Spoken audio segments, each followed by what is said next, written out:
코로나19 장기 환자들을 장애인으로 판정해 장애수당을 받을 수 있도록 하는 안이 연방정부에 의해 추진되고 있어 환자들에게 상당한 도움이 될 전망입니다. 이 코로나 장애수당은 매우 엄격한 기준을 적용해서 반드시 도움이 필요한 사람들만 제대로 혜택을 받을 수 있도록 운영한다는 것이 연방정부의 방침입니다. 어제 연방의회에서는 베이징 동계올림픽 후원사 경영진을 불러 청문회를 열었습니다. 최근에 미국과 중국 관계가 최악의 갈등 양상을 보이고 있는 가운데 열린 어제 청문회에서 연방 상하원 의원들은 후원사 대표들이 지나치게 중국 눈치를 본다며 강하게 질타했습니다. 자, 주영수 국장.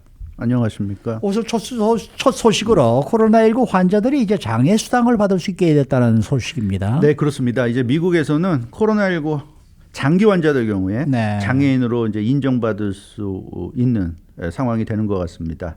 그러니까 장애인으로 판정을 받으면 아시다시피 장애수당을 지급받잖아요. 네. 마찬가지로 코로나19 환자들, 장기 환자들 경우에는 장애인으로 이제 인정을 받아서 장애수당 대상이 된다는 얘기입니다. 그러니까 연방 정부는 코로나 증상을 그러니까 무조건 걸린 사람을 다 주는 건 아니고요. 그렇겠죠. 네, 장기적으로 오래 앓고 있는 그런 미국인들에게 장애수당을 이제 지급하겠다. 이제 그런 지원 방안을 이제 검토하겠다는 뜻을 밝혔는데 이게 뭐 조 바이든 대통령이 직접 언급한 부분이기 때문에 거의 이게 현실화될 것 같습니다. 조 바이든 대통령이 이번 주에 그 월요일에 백악관 로즈 가든에서 구체적으로 언급한 부분인데요. 장애인법이 제정된 지 이제 31주년이 됐는데 그걸 이제 기념한 행사 연설에서 코로나 장기 환자도 장애인과 마찬가지로 대우해주겠다. 이제 이런 얘기를 한 겁니다. 그래서 코로나19 장기 환자들에 대한 장애인 인정 가능성을 시사했고요. 그 조 바이든 대통령의 공개적인 발언이 나온 이후에 연방 정부가 지금 본격적으로 장애수당 지급 검토를 하고 있다는 소식이 좀 나오고 있습니다. 어느 정도 상태여야 이 장애인으로 인정을 받는 겁니까? 예, 그게 좀 궁금한 부분인데요. 연방 정부가 이제 추구하는 방향은 명확하죠. 코로나 증상을 오래 앓고 있는 사람들에게 도움을 주겠다는 겁니다. 그러니까 장기 코로나 증상자가 장애인법 권리를 획득할 수 있도록 지원하는 것이 주된 내용이고요.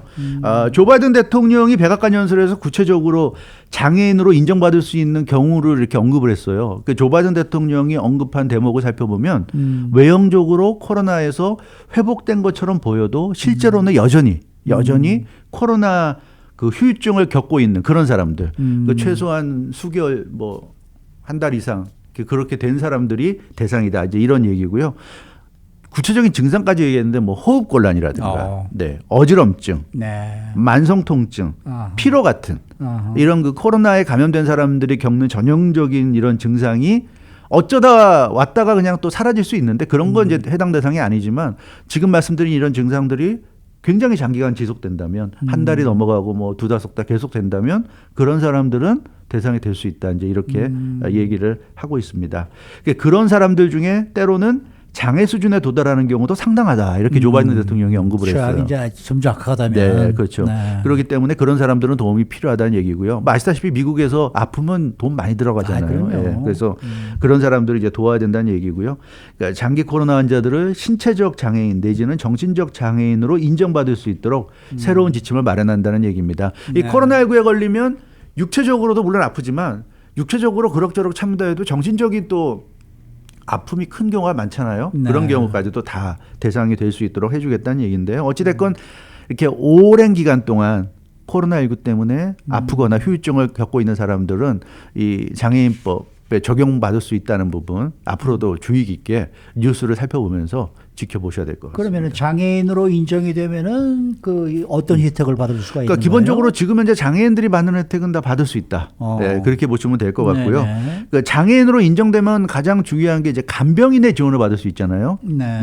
그 코로나에 걸려서 이렇게 그 증상이 장기화되는 사람들은 사실은 옆에 누군가가 좀 도와주는 게 굉장히 많이 필요합니다.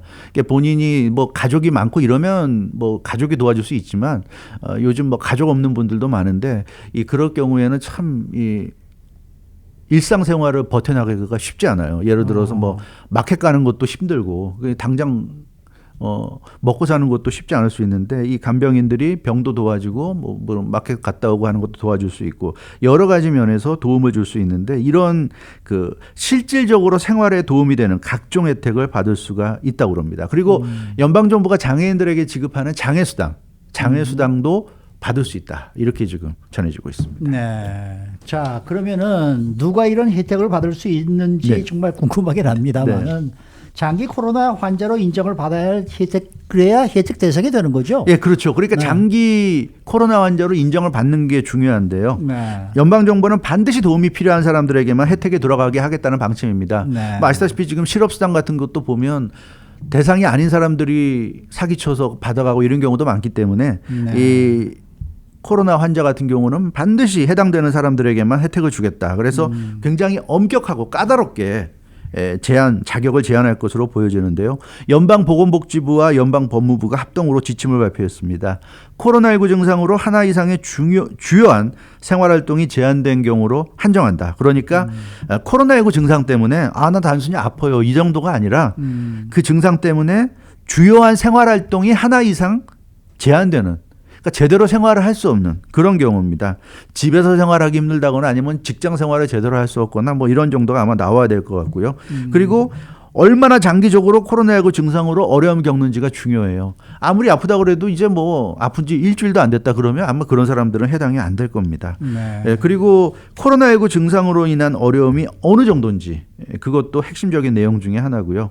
그래서 판정 기준은 좀 더 구체화해서 발표할 것으로 보여지는데 대충 나 그냥 뭐 코로나 감염됐고 아프니까 받을 수 있겠지 이렇게 생각하시면 좀 안 될 것 같습니다.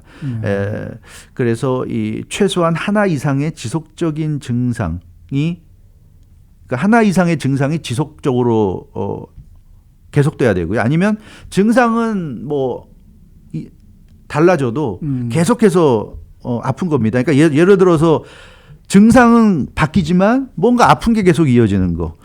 뭐 기침이 처음에 나와서 힘들었는데 기침은 좀 사라진 것 같은데 이제 두통이 와서 아프고 두통이 좀 사라지는 것 같으니까 뭐 배가 아프고 뭐 이렇게 부위는 다 바뀌지만 아픈 게 계속되고 이런 경우에도 장애 판정을 받을 수 있는 것으로 지금 알려지고 있습니다. 네.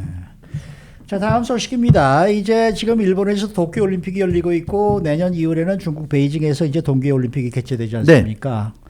어제 워싱턴에서 이에 대한 또 청문회가 열렸어요. 네, 그렇죠. 지금 뭐 미중 관계가 최악이고요. 그래서 네. 내년 2월에 열리는 베이징 동계올림픽에 대해서 연방의회가 어제 청문회를 개최했습니다. 상하원 합동청문회였는데요. 동계올림픽 후원사들을 강도 높게 비판하는 그런 자리가 됐습니다. 미국 기업들 가운데 베이징 동계올림픽 공식 후원사가 모두 5개사입니다. 네. 코카콜라, 인텔, 비자, 에어비앤비, 프록터 앤 갬블, P&G 이렇게 5개 회사인데 이 회사의 대표들이 나와서 청문회를 했습니다. 근데 의원들이 지금 이 기업들을 공개적으로 칭찬했단 말이에요. 네. 그 왜 그렇죠? 그러니까 인권 탄압 국가인 중국이 개최하는 행사를 왜 후원하느냐 이제 그런 내용입니다. 그래서 좀 대놓고 이 베이징 동계올림픽을 후원하는 것 자체에 대해서 미국의 그 상하원 의원들이 좀 시비를 걸었고요. 그 미국과 중국 간의 갈등이 워낙 지금 격앙되고 있고 네. 미중 간 관계가 안 좋다 보니까 청문회 분위기가 굉장히 격앙됐어요. 네. 그러니까 어제 열린 그 청문회 명칭이 의회행정부 중국위원회 청문회였는데 연방 상하원 의원들은 아주 거세게 베이징 동계올림픽 후원사들을 몰아붙였고 돈 벌어서 이윤 추구하는 데만 눈이 멀었다고 아주 직격탄을 날리는 의원들도 있었습니다. 네. 그 신장 자치구 사태라든가 이 중국 인권 탄압에 눈 감고 있다. 돈만 벌면 다냐 뭐 이런 얘기들이 쏟아져 나왔다 그러는데요. 이게 참 마치 한국을 보는 듯한, 한국에서도 왜 국회의원들이 뭐 북한과 사업하는 사람들 막 국회에 불러다 놓고 좀 따지듯이 약간 좀 그런 나무라듯이 약간 그런 느낌도 있는 좀 그런 느낌이 드는 그런 이 청문회였던 것 같아요. 네. 중국이 개최하는 올림픽에 미국 회사들이 후원한다. 네. 여기에 대해서 지금 이제 분노하고 있다는 얘기야. 예, 연방 의원들이 상당히 분노했어요. 네. 그 몇몇 살펴보면 공화당 소속의 크리스 스미스 연방 하원 의원 같은 경우는 일반적으로 올림픽 후원이 인권에 기여하는 측면이 있다. 올림픽 정신이 있고 올림픽은 참 좋은 행사이기 때문에 일반적으로는 올림픽을 후원하는 게 좋은 일인데 그렇지만 인권 탄압을 자행하는 국가가 올림픽을 개최하는 경우에 그럴 때도 이 후원하면 그때는 경우가 달라진다 이렇게 지적을 했어요. 그래서 이 중국 같은 국가가 개최하는 행사는 후원하는 것이 도리가 아니다. 바람직하지 않다. 이제 이런 식으로 얘기를 했고요. 그래서 올림픽을 후원하는 게 좋은 일이 아니라 오히려 인권 탄압을 옹호하고 지지하고 도와주는 격이 된다. 이제 이런 얘기입니다. 그래서 올림픽 후원하는 행위는 같지만 그러나 누가 올림픽을 개최하느냐에 따라서 올림픽을 후원하는 그 결과가 전혀 다르게 나타날 수 있다. 이렇게 얘기했고요.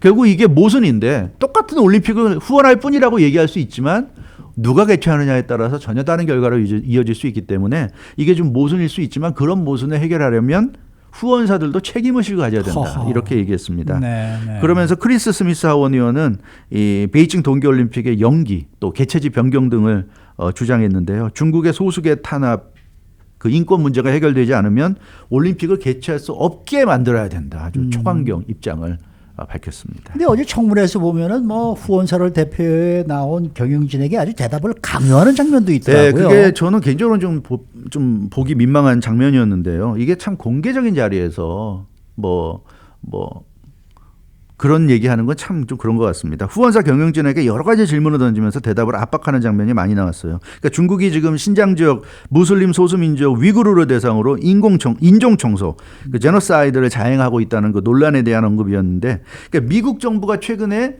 이 부분에 대해서 중국이 위구르를 대상으로 제노사이드를 자행하고 있다는 그런 공식 발표가 있었습니다. 국무부 발표가 있었는데 이 발표를 들려주면서 후원사 경영진에게 어떻게 생각하느냐고 이렇게 견해를 물은 겁니다.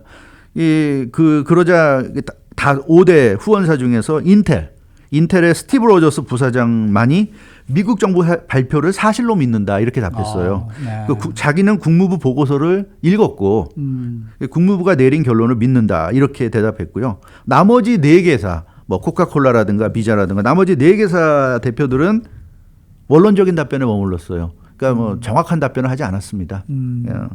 그리고 그래서 뭐 좀 사실 대답하기 애매한 상황인데 이걸 좀 강요한 측면이 좀 어제 상당히 그러니까 좀 의원들이 의도적으로 좀 강요한 그런 게 좀 보였고요. 베이징 올림픽 연기나 개최지 변경까지도 물어봤어요. 후원사들한테. 이것도 참 후원사가 결정할 일이 아니잖아요. 그러니까 폴 렐리 코카콜라 부사장은 올림픽 개최는 그 후원사들이 결정할 사항이 아니다 이렇게 대답을 했고 운동선수들이 어디서 경쟁하든지 우리는 그저 선수들을 지원할 뿐이다. 이제 이런 원론적인 대답을 했습니다. 지금 뭐 이 후원사 대표들이 원론적인 대답을 하셨다고 말씀을 하시는데 뭐 그러다가 보니까 또 연방상원 하원 의원들 뭐 아주 강하게 몰아붙인 네. 게 아닌가 이런 생각이 들기도 해요. 맞아요. 그래서 연방 의원들이 굉장히 강하게 몰아붙여서 자기들이 의도한 대로 대답을 안 해주니까 굉장히 그 공격을 퍼부어댔어요. 예. 공화당 소속의 탐 커튼 연방상원 의원은 후원사들의 인권 관련 발언이 미온적으로 나타나니까 아주 거세게 공격했는데요. 참석자들이 그러니까 이런 얘기를 했어요. 이 탐 커튼 의원이 오늘 청문회에 참석한 이 5대 기업의 이 대표들이 중국 공산당을 공격할 수 있는 어떤 발언도 하지 않고 있는 것처럼 느껴진다 이렇게 지적을 했고요. 네. 마치 누구로부터 중국 공산당을 공격하는 발언은 하지 말라 하는 명령을 받고 나온 것 같은 느낌이 들 정도다 이렇게 아주 노골적으로 성토를 했습니다. 그러면서 매우 답답하고 부끄러운 일이다 이렇게 후원사들을 강력히 비난했습니다. 또 민주당 소속의 탐 멜리노스키 연방하원 의원은 에어비앤비에 대해서 신란했는데요. 위구르족, 티베트인들이 자유로운 여행을 할 수 없도록 여행 금지 조치를 내린 중국 정부 정책을 에어비앤비가 적극적으로 비판하지 않고 있다 이렇게 공격했습니다. 에어비앤비는 이제 여행하는 사람들의 숙박 시설 같은 거 제공하는 거잖아요. 그렇죠. 그러다 보니까 이제 이걸 이제 지적을 한 건데요. 너희가 에어비앤비면 이렇게 자유로운 여행을 금지한 중국 조치에 당연히 항의해야 되는 거 아니냐 이제 이런 얘기를 이제 연방상원의원이 한 거고요. 또 코카콜라 향해서는 투표권 문제 지금 미국에서 투표권 문제가 상당히 심각한 문제잖아요. 네. 투표권 문제 같은 정치 현안에는 그렇게 목소리를 내면서 어떻게 중국한테는 입 다물고 있느냐. 뭐 아시다시피 조지아주의 그 그렇죠. 그 투표권법 개정과 관련해서 코카콜라가 투표권법 개정을 반대하는 쪽을 옹호하는 그런 쪽에 힘을 실어주는 그런 뜻을 나타냈었습니다. 그래서 네. 사실 미국에서도 코카콜라에 대해서 반발하는 쪽도 있어요. 그렇죠. 예, 그렇지만 그러니까 미국에서는 그런 비판까지 감수하면서도 자기 목소리를 내는데 중국에 대해서는 왜 목소리를 못 내느냐. 네. 뭐가 무서워서 못 내느냐. 이런 얘기를 한 겁니다. 그러니까 이 코카콜라가 미국에서 목소리 내는 것도 굉장히 불온한 거다. 이제 이런 얘기. 이 질문을 공화당 의원이 했는데, 그러니까 그런 얘기를 한 거예요. 그래서 미국에서는 코카콜라가 무슨 대단한 소신이 있어서 그런 발언한 게 아니라 코카콜라 입장에서 볼 때는 투표권법을 반대하는, 투표권법은 공화당이 추진하는 거고 민주당 쪽은 이게 소수계 투표권을 제한하는 거라고 해서 반대하잖아요. 네, 그러니까 투표권을 반대하는 쪽에서 목소리를 높여야 자기들에게 유리하고 자기네 코카콜라 많이 팔 수 있다고 생각하니까 그쪽에 붙은 것 아니냐. 이게 뭐 당신들이 대단한 무슨 뭐 인권 의식이 있고 정치 의식이 있고 민주주의에 대한 소신이 있어 그런 게 아니지 않느냐. 그러니까 똑같은 거다. 미국에서 목소리 내는 것도 당신들한테 유리하니까 낸 거고 네. 중국에 대해서 목소리 안 내는 건 그게 또 당신들한테 유리하니까 안 내는 거 아니냐. 이제 이렇게까지 이제 몰아붙이면서 아주 대놓고 얘기를 한 건데요. 근데 뭐 또 어떻게 보면 맞는 말이지만 한편으로는 그런 생각이 들었어요. 한국에 요즘은 잘 모르겠지만 1970년대 이승복 어린이가 있었죠. 네. 나는 공산당이 싫어요. 이제 마치 좀 약간 그런 걸 강요하는 듯한, 그러니까 나는 공산당이 싫어요란 말을 반드시 공개적인 자리에서 하도록 이렇게 좀 강요하는 듯한 이런 얘기는 글쎄요. 이건 뭐 의원들 입장에서는 정치적으로 그런 게 필요해서 그런지 모르지만 너무 좀 속보이는 그런 좀 행태가 아니었나 싶기도 하고요. 어찌됐건 이 미국이 이번 청문회를 통해서 알 수 있었던 것은 중국에 대해서 정말 심기가 안 좋구나. 굉장히 지금 중국에 대해서 벼르고 있구나. 지금 이 사태가 쉽게 해결될 것 같지 않구나 하는 걸 느낄 수가 있었습니다. 자기 나라 기업들을 불러다 놓고 이렇게 호되게 질타할 정도면 그 중국에 대해서도 앞으로 계속 공세를 이어갈 것이라는 것을 좀 보여준 그런 청문회가 아니었나 싶습니다. 이 공화민주양당이 이제 항상 싸움만 하다가 중국에 대해서는 오랜만에 합심해서 일치하는 그런 의견으로 지금 멋있게 청문회가 진행이 됐네요. 그렇죠. 청문회에서만큼은 그랬습니다. 네. 수고 많으셨습니다. 주영석 국장이었습니다.